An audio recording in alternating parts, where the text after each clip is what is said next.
Hello and welcome to This One Thing, a daily video devotional coming to you from First Presbyterian Church of Fort Lauderdale.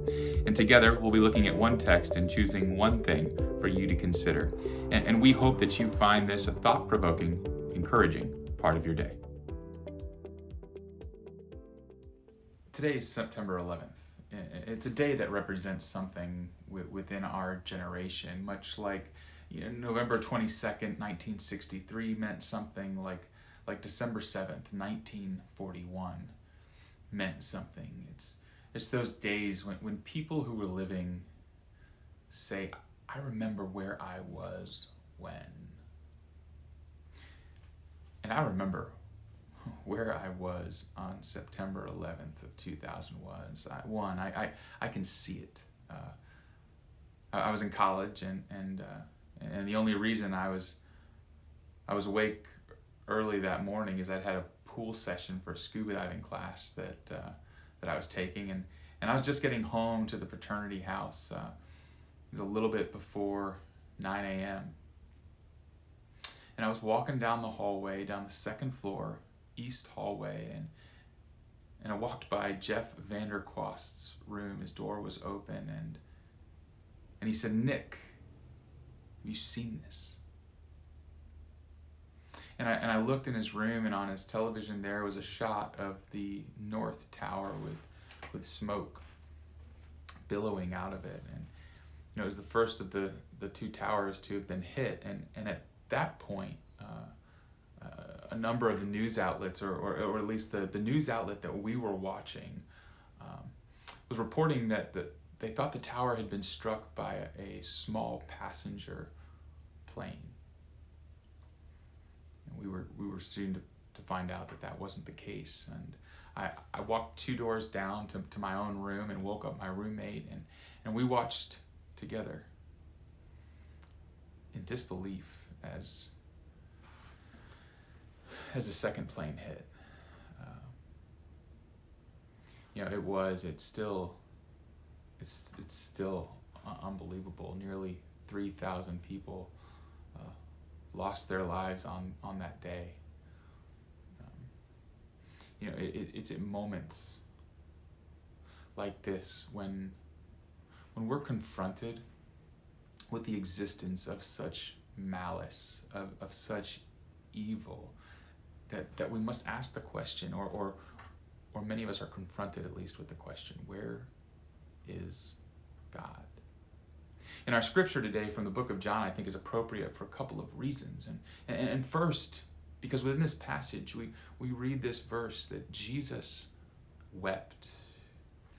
Upon hearing the news that his friend Lazarus had died, Jesus wept. And so we're confronted with the reality that our God became human, and that he wept, that Jesus experiences grief as we experience grief. But then the question that comes next is here in verse 37. It says that those around them in the crowd said, "Could not he who opened the eyes of the blind have kept this man from dying?" Could not he who opened the eyes of the blind have kept this man from dying? You can almost hear the anger in the question.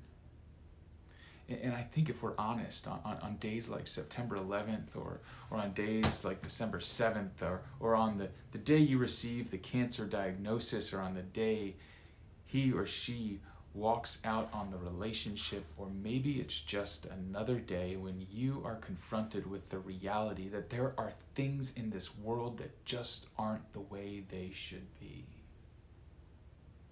When you understand that there is a problem here, don't we at those times think, could not he who opened the eyes of the blind have kept this thing from happening? How do we answer that question? How do you answer that question? Doesn't God have the power? In theological terms, this question or an answer to this question is called a theodicy. It's an explanation as to why an all good and all powerful God would permit evil in the world. It's an explanation vindicating God for the evil that exists. Now unpacking that in a 6-minute devotional is probably out of our reach here, but I did want to share this. I had a professor who said, the desire for an explanation is part of the problem, because God's answer to the problem of evil is not a theodicy. It is not an explanation, but rather it is the incarnation. It is God becoming human. God's answer is Jesus Christ, the person. God's answer is not an explanation, it's an action. God doesn't explain to you how or why the cancer is killing you. He removes its power over you. God removes the power of death. God's answer is an action. Because here's the one thing, there is a problem, and the problem is and was such that God became human and sacrificed God's self at the hands of the very people that he had chosen to be in relationship with. And this is how God exhibits his power. It's through sacrificial love. It's not a cheap power whereby God simply snaps God's fingers, and it's through weakness. It's through weakness in the way of suffering that our God defeats evil in the world. God wins. And so, friends, do we.